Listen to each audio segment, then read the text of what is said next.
This messenger wasn't just any Amalekite. This messenger was the son of a sojourner, which means that he was the son of an Amalekite who had converted to Judaism, who was likely residing in Israel, and who would have been familiar with the sanctity of the position that Saul had possessed as the Lord's anointed king. Which explains why, after receiving that answer, David asked him, "How were you not afraid to stretch out your hand against the Lord's anointed?" David had been kept from doing so on 2 occasions out of reverence for the Lord and his commands. Saul's armor bearer had been kept from doing so for the same reason. How could this Amalekite, whose father was a Jew, who had likely resided in Israel for some time, not be afraid as the armor bearer and David had been?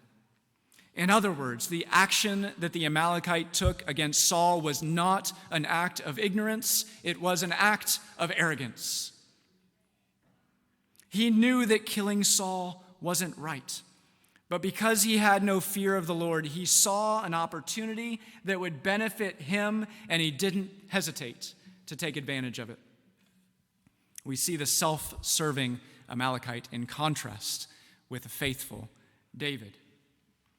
Here we see the Amalekite's arrogance, the very same arrogance, mind you, that preceded the first sin in the garden, when the Lord was disregarded and Adam and Eve took the desirable fruit and they did what they knew they should not. And so, having recognized the Amalekite's arrogance, next I want you to recognize the Amalekite's miscalculation. His miscalculation. Remember, his expectations in bringing this news to David was to receive some sort of favor from David, whether it be protection from judgment or praise that would lead to some kind of reward.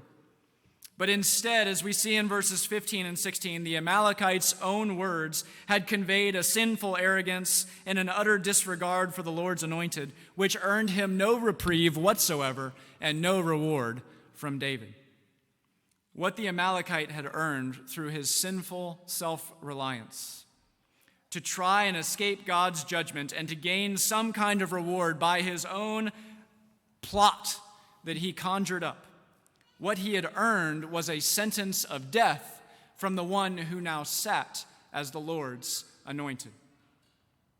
This was a terrible miscalculation on his part, and it led to a terrible result, as sin and self-reliance always do.